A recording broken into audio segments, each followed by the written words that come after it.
दही वड़ा किसे नहीं पसंद, अगर वही दही वड़े आपको व्रत में मिल जाए तो। मैं आज आपको सिखाने वाली हूँ कि कैसे बनते हैं शकरकंदी के दही वड़े। चलिए शुरू करते हैं। 150 ग्राम शकरकंद को मैंने अच्छे से पील करके इसे टुकड़ों में काट के पानी में रख दिया है। सबसे पहले हम सामा के राइस को प्रेशर कुकर में ले लेंगे। सामा के राइस को मैंने अच्छे से पानी से धो लिया है। अब इसमें हम ऐड करेंगे शकरकंदी के टुकड़े। शकरकंदी की जगह पे आप आलू भी ले सकते हैं, और अगर आप आलू नहीं खाते तो इसकी जगह पे कच्चे केले भी ले सकते हैं। अब इसमें हम ऐड करेंगे 1 कप पानी।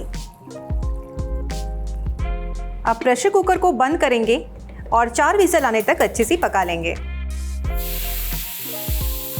4 सीटी बज चुकी है, कुकर हमारा ठंडा हो चुका है। हम इसे ओपन करेंगे, बाउल में निकालेंगे और आगे की प्रोसेस स्टार्ट करेंगे।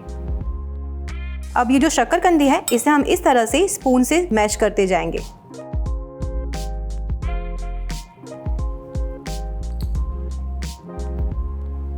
और मिक्सचर को ठंडा होने देंगे।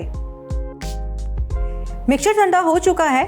अब हम इसमें ऐड करेंगे थोड़े से रेजिन, 8 से 10 काजू के टुकड़े। अब इसमें जाएगा 1 टीस्पून ग्रीन चिली पेस्ट, स्वाद अनुसार नमक। अब हम इसे अच्छे से मिक्स कर लेंगे। अब हम इसके वड़े बना लेंगे और इसे डीप फ्राई कर लेंगे।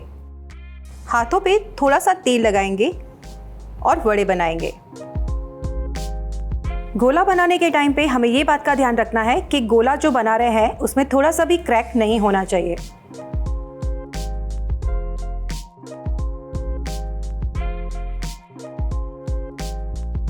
वड़ों को फ्राई करेंगे मीडियम फ्लेम पे गोल्डन ब्राउन होने तक।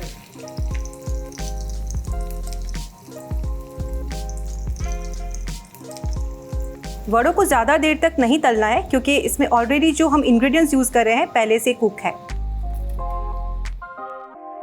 वड़े हमारे फ्राई हो चुके हैं। अब मैं वड़ों को पानी में 1 मिनट के लिए डिप करके रखूंगी, जिससे ये जो वड़े हैं वो सॉफ्ट हो जाएं।